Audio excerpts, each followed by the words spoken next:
ഡോക്ടർമാർ കൈയൊഴിഞ്ഞ ചില സന്ദർഭങ്ങളൊക്കെ നമുക്ക് വരാറുണ്ട് നമ്മുടെ കുടുംബങ്ങളിലൊക്കെ.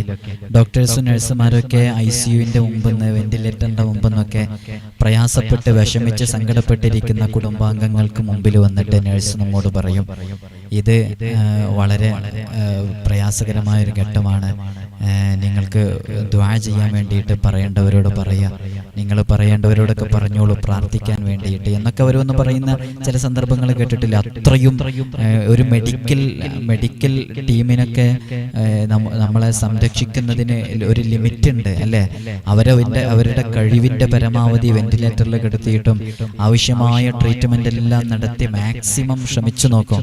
പിന്നെ നമ്മുടെ ശരീരം അതിന് പ്രതികരിക്കാതിരിക്കുന്ന ഒരു സിറ്റുവേഷനൊക്കെ എത്തുമ്പോൾ ഇതൊരു കൈയൊഴിഞ്ഞ അവസ്ഥയിലേക്ക് അവരെത്തിയിട്ട് പലപ്പോഴും നിങ്ങളിൽ പലരും ഈ ഒരു സംഭവം കേട്ടിട്ടുണ്ടാകും. ഡോക്ടേഴ്സ് എന്ന് പറയുന്ന ഒരു അവസരം, ഇത്തരം അവസരങ്ങളിലൊക്കെ നമുക്ക് ചെയ്യാൻ പറ്റുന്ന നല്ലൊരു അമല്, റബ്ബിനോട് പറഞ്ഞ് നമുക്ക് ദുആ ചെയ്യാൻ പറ്റുന്ന ഒരു മഹത്തായ സ്വലാത്ത്, ആ ഒരു സ്വലാത്താണ് ഇന്നത്തെ വീഡിയോയിൽ പറയുന്നത്. ആ സ്വലാത്ത് ഈ വീഡിയോയിൽ പറയുന്നത് പോലെ ഇൻഷാ അല്ലാഹ് ഈ വീഡിയോയിൽ പറയുന്നുണ്ട്. അതേപോലെ തന്നെ നിങ്ങൾ ചെയ്താലേ അത് സകല രോഗങ്ങൾക്കും റബ്ബ് അവർക്ക് ആയുസ്സിനെ നീട്ടിക്കിട്ടാനാണ് റബ്ബിന്റെ ഖളാ എങ്കിൽ ഇൻഷാ അല്ലാഹ് അത് വലിയ രോഗങ്ങൾ മാറാൻ കാരണമാകും, അത്ഭുതകരമാകുന്ന മാറ്റങ്ങൾ നമ്മുടെ ജീവിതത്തിൽ സംഭവിക്കാൻ കാരണമാകും. അപ്പോൾ ഇൻഷാ അല്ലാഹ് ഈ വീഡിയോയിൽ ആ സ്വലാത്ത് നാം എഴുതി കാണിക്കുന്നുണ്ട്, നിങ്ങളത് ഈ വീഡിയോയിൽ തന്നെ അത് ചൊല്ലുന്നുണ്ട്. അപ്പോൾ രോഗികൾ, ഇതിപ്പോൾ കേട്ടുകൊണ്ടിരിക്കുന്ന ഒരുപാട് രോഗികൾ ഉണ്ടാകും അല്ലേ? എല്ലാവർക്കും വ്യത്യസ്തങ്ങളായ രോഗങ്ങളെ കൊണ്ട് പ്രയാസപ്പെടുന്നവരാണ്. അപ്പോൾ അവരൊക്കെ ഈ വീഡിയോ കണ്ടുകൊണ്ടിരിക്കുന്നതിൻ്റെ ഇടയിൽ തന്നെ അത് ചൊല്ലിക്കഴിഞ്ഞാൽ ഇൻഷാ അല്ലാഹ് അത് നിങ്ങളെ എങ്ങനെ ഇരിക്കുന്നു, മനസ്സെങ്ങനെ ഇരിക്കുന്നു, അതിനനുസരിച്ച് രോഗങ്ങൾ ശിഫയാകാൻ ഒരു കാരണമാകും. അല്ലാഹു സുബ്ഹാനഹു വ തആല നാം അനുഭവിക്കുന്ന സകല രോഗങ്ങൾക്കും ആജിലായ കാമിലായ ശിഫ നൽകി അനുഗ്രഹിക്കുമാറാകട്ടെ. ഒരു വളരെ മഹത്വമുള്ള ഒരു സ്വലാത്താണ് അത്. നമ്മിൽ ഒരുപാട് രോഗികളുണ്ടല്ലേ, എത്രയോ രോഗികൾ. നമുക്ക് ചിലപ്പോൾ ഒരു ചെറിയ തലവേദന വരുമ്പോൾ, ചെറിയൊരു വയറുവേദന വരുമ്പോൾ, ചെറിയൊരു പനി കാരണമായിട്ട് നമ്മൾ ഡോക്ടറെ കാണിച്ചതായിരിക്കും. അങ്ങനെ ഡോക്ടറെ കാണിച്ച് ഡോക്ടർ എന്തെല്ലോ ചെക്കിങ്ങിനൊക്കെ എഴുതി തന്നു. നാം ആ ചെക്കിംഗ് ഒക്കെ ചെയ്ത് അതിൻ്റെ റിസൾട്ട് എടുത്ത് ഡോക്ടേഴ്സിൻ്റെ അടുത്ത് കൊണ്ടു കൊടുക്കുമ്പോഴാണ് ചിലപ്പോൾ ഡോക്ടർ പറയുക, ഇത് കിഡ്നി ഫെയിലായിട്ട് കുറേ ആയല്ലോ, ഇതിൻ്റെ സിംറ്റംസ് ലക്ഷണങ്ങളൊന്നും കാണിച്ചില്ലേ, ഇനി ഇതാകെ 20% മാത്രമേ പ്രവർത്തനക്ഷമതയുള്ളൂ എന്ന് പറയുന്ന ആ ഒരു രംഗം നിങ്ങൾ ആലോചിച്ച് നോക്കൂ. നമുക്കതിൻ്റെ മുമ്പ് അതിനെക്കുറിച്ച് ഒരു വിവരവും നമുക്ക് ഉണ്ടായിട്ടുണ്ടാവില്ല അല്ലേ? ഇപ്പൊ നമ്മളിത് കേട്ടുകൊണ്ടിരിക്കുന്നതിൻ്റെ ആ സമയത്ത് തന്നെ ഒരുപാട് രോഗികളുണ്ടാകും. ഈ ഇത്തരം രോഗങ്ങളില്ലാത്ത ആളുകൾ എനിക്കങ്ങനത്തെ ഒന്നും കേട്ടിട്ടില്ല. നമ്മുടെ ശരീരത്തിന്റെ ഉള്ളിൽ നടക്കുന്നത് എന്താണെന്ന് നമുക്കറിയോ? നമ്മൾ ചിലപ്പോൾ എന്തെങ്കിലും ഒരു പനി വന്നിട്ടോ തലവേദന വന്നിട്ടോ കാണിക്കുമ്പോൾ ഏതെങ്കിലും ഒരു ചെക്കിങ്ങിന് എഴുതുമ്പോൾ പെട്ടെന്നായിരിക്കും ഇതേപോലെ ഹൃദയം തകർക്കുന്ന ചില വാർത്തകളൊക്കെ നമ്മൾ കേൾക്കുക. അധികം അങ്ങനെ തന്നെ. ഈ കിഡ്നിയുടെ രോഗങ്ങളുമായി ബന്ധപ്പെട്ട് ആർക്കെങ്കിലും തുടക്കത്തിൽ ഇത് കണ്ടുപിടിക്കാൻ സാധിക്കുന്നുണ്ടോ? ഡയാലിസിസ് സെന്ററുകളിൽ പോയി ആഴ്ചയിൽ 3 തവണ ഡയാലിസിസ് ചെയ്തുകൊണ്ടിരിക്കുന്നവർ ഈ കൂട്ടത്തിൽ കേൾക്കുന്നവരുടെ കൂട്ടത്തിലുണ്ട്. അള്ളാഹുവിനെ ആജിലായ ശിഫ നൽകണം അല്ലാഹ്. ഇൻഷാ അല്ലാഹ് നമുക്ക് ആ സ്വലാത്ത് ഇതിലെ 11 തവണ നമുക്ക് ചൊല്ലാം ഇൻഷാ അല്ലാഹ്. അതോടുകൂടെ അള്ളാഹു ആ രോഗത്തിന് ശിഫ നൽകട്ടെ. അള്ളാഹുവിനെ ശിഫയാക്കി കഴിയാൻ പറ്റാത്ത രോഗങ്ങളില്ലല്ലോ. അള്ളാഹുവാണ് രോഗം നൽകുന്നത്, അവനാണ് ശിഫ നൽകുന്നത് അല്ലേ? ഈ കിഡ്നിയൊക്കെ ഫെയിലായിട്ട് ഡയാലിസിസ് ചെയ്യാൻ പറ്റാത്ത അവസ്ഥയിലേക്ക് എത്തി അതിനെ ട്രാൻസ്പ്ലാന്റേഷൻ ചെയ്യുന്നവരൊക്കെ ഉണ്ട്. എത്ര ആളുകൾ, നിങ്ങൾ അതിന്റെ അവസ്ഥകളൊക്കെ കണ്ടിട്ടില്ലേ? രോഗം മൂർച്ഛിച്ച് അതിന് വലിയ എക്സ്പെൻസ് വരും. അങ്ങനെ ചാരിറ്റി പ്രവർത്തകരുമായി ബന്ധപ്പെട്ട് അവരുടെ കണ്ണുനീരൊലിപ്പിച്ച ചാരിറ്റി വീഡിയോസുകൾ ചെയ്ത് ആളുകളുടെ മുമ്പിൽ അവരുടെ ദയനീയത, അത് അവർ ആവശ്യമുണ്ടായിട്ടാണോ, അവർക്ക് താല്പര്യം ഉണ്ടായിട്ടാണോ, അവർ സന്തോഷത്തോടു കൂടെയാണ് ചെയ്യുന്നത്? ഈ ദയനീയ രംഗങ്ങൾ മറ്റുള്ളവർ കണ്ടിട്ടെങ്കിലും എന്തെങ്കിലും ചെയ്താല് എനിക്കെന്റെ കിഡ്നി ട്രാൻസ്പ്ലാന്റ് ചെയ്ത് എനിക്കെന്റെ ആരോഗ്യം നിലനിർത്തിയിട്ട് ഒരു ദിവസത്തെ ആയുസ്സെങ്കിലും എനിക്ക് നീട്ടിക്കിട്ടണം എന്ന് കരുതിയിട്ട് ചെയ്യുന്നതല്ലേ? അള്ളാഹുവേ അത്തരം അവസ്ഥകളെ തൊട്ട് ഞങ്ങളെ നീക്കാക്കണം റഹ്മാനെ. അങ്ങനെ ആർക്കെങ്കിലും താല്പര്യം ഉണ്ടാവോ മറ്റുള്ളവരുടെ മുമ്പിൽ ഇതേപോലെ വന്ന് കേണപേക്ഷിക്കാൻ? അള്ളാഹു നമുക്ക് നമ്മുടെ രോഗങ്ങൾക്ക് ശിഫ നൽകട്ടെ. അപ്പൊ ചില രോഗങ്ങളൊന്നും തിരിച്ചറിയാൻ സാധിക്കൂല. സ്വകാര്യ അവയവങ്ങളിലും മറ്റുമൊക്കെ ക്യാൻസർ പിടിപെട്ട് അതിദാരുണമായി പരീക്ഷിക്കപ്പെട്ട എത്രയോ ആളുകളുണ്ട്. നമ്മൾ നല്ല ആരോഗ്യത്തോടുകൂടെ നടന്നു പോകുന്നു, പക്ഷെ നമ്മുടെ ശരീരത്തിന്റെ ഏതെങ്കിലും ഒരു ഇന്റേണൽ ഓർഗൻ, ഏതെങ്കിലും ഒരു ആന്തരിക അവയവത്തിന് എവിടെയെങ്കിലും ഒരു വീക്ക് വന്നിട്ടുണ്ടോ എന്ന് നിങ്ങൾക്ക് കണ്ടെത്താൻ കഴിയുന്നുണ്ടോ? നിങ്ങളുടെ കയ്യിലുള്ള സ്മാർട്ട് ഫോൺ എടുത്തിട്ട് നോക്കിക്കഴിഞ്ഞാൽ നിങ്ങൾക്ക് ശരീരത്തിന്റെ ഏതെങ്കിലും അവയവത്തിലുള്ള എന്തെങ്കിലും വീക്ക് മനസ്സിലാക്കാൻ പറ്റുന്നുണ്ടോ? നമുക്ക് തിരിയുന്നില്ല. ഇതെപ്പോഴാ തിരിയാതെ? ഇതിന്റെ അവസാനം ക്യാൻസറൊക്കെ പലർക്കും കണ്ടുപിടിക്കുന്നത് അത് 4th സ്റ്റേജ് കഴിഞ്ഞതിന് ശേഷമാണ്. അങ്ങനെ ശരീരത്തിന്റെ ഓരോ ഭാഗങ്ങളിൽ ലിവറുമായി ബന്ധപ്പെട്ട് പ്രയാസമുള്ളവര്, അതേപോലെ തന്നെ ആന്തരികാവയവങ്ങളിൽ വ്യത്യസ്തങ്ങളായ രോഗങ്ങളുള്ളവര്, മൈഗ്രെയിൻ പോലെയുള്ള ബ്രസ്റ്റ് ക്യാൻസർ, ബ്രെയിൻ ട്യൂമർ, അതേപോലെയുള്ള ഷുഗറുമായി ബന്ധപ്പെട്ട്, ഷുഗർ എന്നൊക്കെ പറഞ്ഞിട്ടുണ്ടെങ്കിൽ അത് ഒരു ലോഡ് രോഗങ്ങളാണ്. ഷുഗർ വന്നു കഴിഞ്ഞാൽ അത് ശരീരത്തിന്റെ ഒരുപാട് ഭാഗങ്ങളെ ബാധിക്കും. അത് പിന്നെ കിഡ്നിയുമായി ബന്ധപ്പെട്ട രോഗങ്ങൾക്ക് കാരണമാകും, ലിവറുമായി ബന്ധപ്പെട്ട രോഗങ്ങൾക്ക് കാരണമാകും.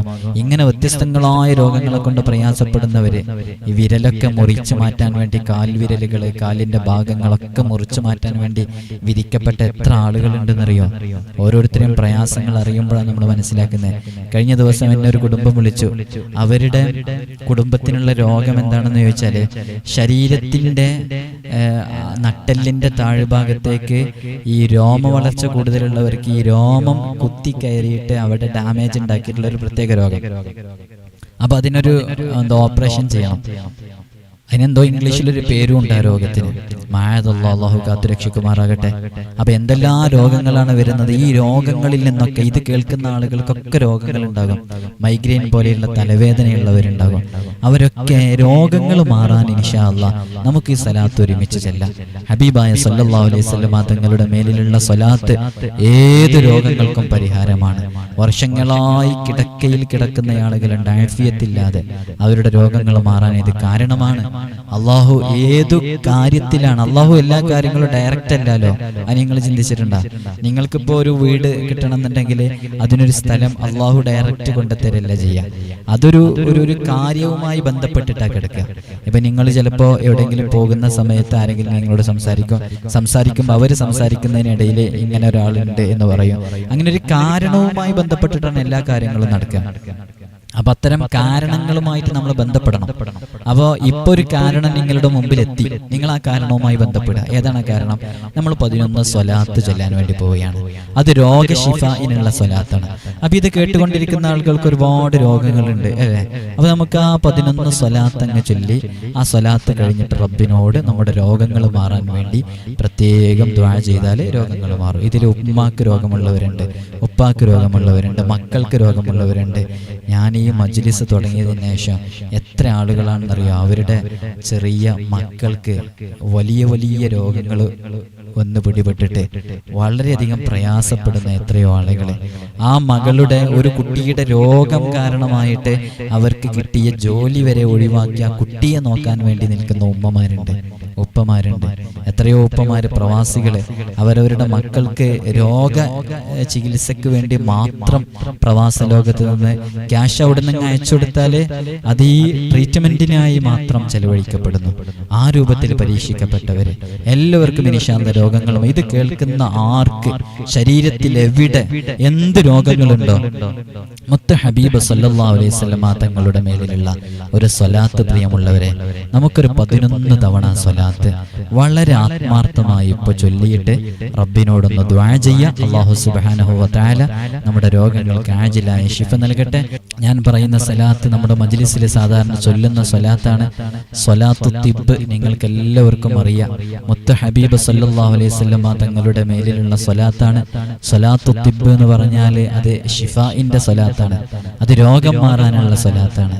അതുകൊണ്ട് തന്നെ പ്രത്യേകം നിയ്യത്താക്കിയിട്ട് ചൊല്ലിയാൽ രോഗങ്ങൾ മാറും. എൻ്റെ പ്രിയമുള്ള മുഅ്മിനീങ്ങൾ എല്ലാവരും മനസ്സിന്റെ ഉള്ളിൽ നല്ലൊരു നിയ്യത്ത് വെക്കി. എൻ്റെ ഉമ്മയുടെ രോഗം മാറാൻ, എൻ്റെ ഉപ്പയുടെ രോഗം മാറാൻ, എൻ്റെ മകളുടെ രോഗം മാറാൻ, എൻ്റെ രോഗം മാറാൻ, എൻ്റെ ശരീരത്തിൽ എവിടെയെങ്കിലും ഏതെങ്കിലും അവയവത്തിന് എന്തെങ്കിലും വീക്ക് സംഭവിച്ചിട്ടുണ്ടെങ്കിൽ നമുക്ക് പറയാൻ പറ്റൂലല്ലോ. നമ്മൾ എപ്പോഴോ ഡോക്ടറെ കാണിക്കുമ്പോൾ വലിയ വലിയ വാർത്തകൾ കേട്ട് ഞെട്ടാതിരിക്കാൻ അല്ലേ? എന്താ ചെയ്യാ? നിങ്ങളൊന്ന് പറ. പെട്ടെന്ന് നമ്മൾ ക്യാൻസറിന്റെ 4th സ്റ്റേജ് ആണെന്ന് അറിഞ്ഞാൽ ഒരു രക്ഷയില്ല. നേരെ RCC പോയി അല്ലെങ്കിൽ ഏതെങ്കിലും ക്യാൻസർ സെന്ററുകളിൽ പോയി ചികിത്സ തേടുക, പിന്നെ കീമോ ചെയ്യുക. കീമോ ചെയ്ത് നമ്മുടെ ശരീരം ഒരു പ്രത്യേക രൂപത്തിലേക്കായി മാറി പിന്നെ നാം തന്നെ ഒരു രോഗിയായിട്ട് ഇങ്ങനെ നടക്കുക. അതിനിടയിൽ നമ്മുടെ സ്ഥലം വിറ്റിട്ടുണ്ടാവും, നമ്മുടെ വീട് വിറ്റിട്ടുണ്ടാവും, നമ്മുടെ ഗോൾഡ് വിറ്റിട്ടുണ്ടാവും, എല്ലാം വിറ്റ് തൊലഞ്ഞിട്ടുണ്ടാകും. കീമോ ചെയ്ത് ചെയ്ത് ശരീരത്തിൽ ഒരു രോമം പോലും ഉണ്ടാവൂല. അങ്ങനെ ഒരു പേക്കോലം പോലെ ജീവിക്കേണ്ടതാണ് അല്ലേ? അള്ളാഹു നമ്മെ കാത്തുരക്ഷിക്കുമാറാകട്ടെ. റബ്ബിന് കഴിയാത്തൊന്നുമില്ല. നമ്മൾ കാരണങ്ങളുമായി ബന്ധപ്പെടണം. അതാണ്, കാരണങ്ങളുമായി ബന്ധപ്പെട്ട് കഴിഞ്ഞാൽ രക്ഷയാണ്. അപ്പൊ ഇൻഷാ അല്ലാഹ് അതിനുള്ള ഒരു കാരണമാണ് നമ്മളിപ്പോൾ സ്വലാത്ത് ചൊല്ലാണ്. ഈ സ്വലാത്ത് രോഗശിഫായിന്റെ സ്വലാത്താണ്. എല്ലാവരും മനസ്സിന്റെ ഉള്ളിൽ നല്ല നിയ്യത്ത് വെക്കി. ഇൻഷാ അല്ലാഹ് എന്താ നിയ്യത്ത് വെക്കേണ്ടത്? സ്വന്തം രോഗങ്ങളെ കരുതിക്കോ, ഉമ്മയുടെ രോഗം കരുതിക്കോ, ഉപ്പയുടെ രോഗം കരുതിക്കോ, ഭർത്താവിന്റെ, ഭാര്യയുടെ, മക്കളുടെ ആർക്ക് രോഗങ്ങളുണ്ടോ, എന്ത് രോഗങ്ങളുണ്ടോ വിശ്വാസം മനസ്സിന്റെ ഉള്ളിൽ കൊണ്ടുപോവാ. ഞാൻ ഹബീബിന്റെ മേലിലുള്ള സ്വലാത്താണ് ചൊല്ലുന്നത്. ഈ സ്വലാത്ത് ചൊല്ലലോടുകൂടെ ഏത് രോഗങ്ങൾക്കും അത് പരിഹാരമാകും. എല്ലാവരും മനസ്സിന്റെ ഉള്ളിൽ നല്ല നിയ്യത്ത് കരുതിയിട്ട് സ്വലാത്ത് വളരെ ആത്മാർത്ഥമായി 11 തവണ മനസ്സറിഞ്ഞ് ചൊല്ല്. എല്ലാവരും നിയ്യത്ത് വെച്ചോ. ഇൻഷാ അല്ലാഹ് നമുക്ക് സ്വലാത്ത് ചൊല്ലാം രോഗശിഫായിന് വേണ്ടി.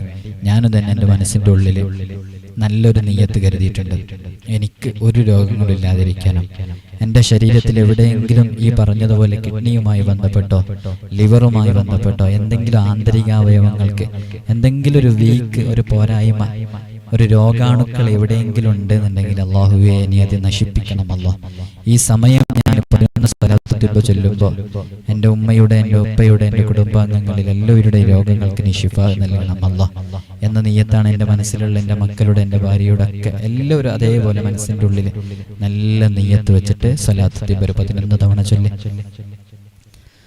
اللهم صل على سيدنا محمد طب القلوب ودوائها وعافية الأبدان وشفائها ونور الأبصار وضيائها وقوت الأرواح وغذائها وعلى آله وصحبه وسلم.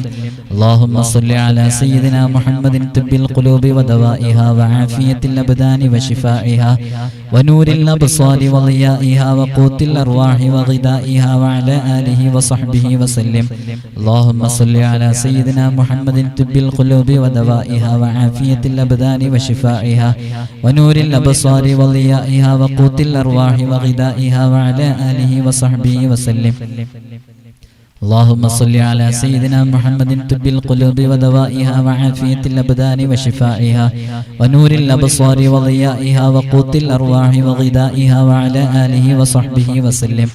اللهم صل على سيدنا محمد طب القلوب ودوائها وعافية الأبدان وشفائها ونور الأبصار وضيائها وقوت الأرواح وغذائها وعلى آله وصحبه وسلم. اللهم صل على سيدنا محمد طب القلوب ودوائها وعافية الأبدان وشفائها ونور الأبصار وضيائها وقوت الأرواح وغذائها وعلى آله وصحبه وسلم. اللهم صل على سيدنا محمد طب القلوب ودوائها وعافية الأبدان وشفائها ونور الأبصار وضيائها وقوت الأرواح وغذائها وعلى آله وصحبه وسلم. اللهم صل على سيدنا محمد طب القلوب ودوائها وعافية الأبدان وشفائها ونور الأبصار وضيائها وقوت الأرواح وغذائها وعلى آله وصحبه وسلم. اللهم صل على سيدنا محمد طب القلوب ودوائها وعافية الأبدان وشفائها ونور الأبصار وضيائها وقوت الأرواح وغذائها وعلى آله وصحبه وسلم. اللهم صل على سيدنا محمد طب القلوب ودوائها وعافية الأبدان وشفائها ونور الأبصار وضيائها وقوت الأرواح وغذائها وعلى آله وصحبه وسلم. اللهم صل على سيدنا محمد طب القلوب ودوائها وعافية الأبدان وشفائها ونور الأبصار وضيائها وقوت الأرواح وغذائها وعلى آله وصحبه وسلم. അർഹമുർറാഹിമായ അൽ മലിക്കുൽ ജബ്ബാറായ രാജസയ്യിദായ അല്ലാഹ്, സാധുക്കളായ ഞങ്ങളിപ്പോൾ സ്വലാത്തു തിബ്ബ് 11 ചൊല്ലിയപ്പോൾ മനസ്സിന്റെ ഉള്ളിൽ ആരുടെ രോഗം മാറാനാണോ നിയ്യത്ത് കരുതിയത് ആ രോഗങ്ങളിൽ ശിഫാ നൽകണം അല്ലാഹ്. ക്യാൻസർ സുഖപ്പെടുത്തണം റഹ്മാനെ. ജീവിതശൈലി രോഗങ്ങളായ ഷുഗർ, കൊളസ്ട്രോൾ, പ്രഷർ, പ്രമേഹം ഉൾപ്പെടെയുള്ള രോഗങ്ങൾ, കിഡ്നി തകരാറിലായ ഒരു അറ്റാക്ക് സംഭവിച്ചവരെ, ഹാർട്ടിന് ബ്ലോക്ക് ഉള്ളവര്, ഹോൾസ് ഉള്ളവര് ശിഫയാക്കണം റഹ്മാനെ. ആജിലായ ശിഫ നൽകണം അല്ലാ. ഇപ്പോൾ എന്ത് നിയ്യത്താണോ, ഏത് രോഗം മാറാനാണോ ഈ 11 സ്വലാത്ത് ഒത്തിപ്പ് ചൊല്ലിയപ്പോൾ നിയ്യത്താക്കിയിട്ടുള്ളത്, ആ രോഗങ്ങൾക്ക് നീ ശിഫ നൽകണം അല്ലാ. മരിക്കുന്നത് വരെ നിന്ന് നിസ്കരിക്കുന്നതിന് തടസ്സമാകുന്ന ഒരു രോഗവും നിങ്ങൾക്ക് നീ നൽകല്ല അല്ലാ. ആമീന ബിറഹ്മതിക യാ അർഹമർ റഹീമീൻ. എല്ലാവരും ദുആ ചെയ്യണം. അസ്സലാമു അലൈക്കും വറഹ്മത്തുള്ളാഹി വബറകാതുഹു.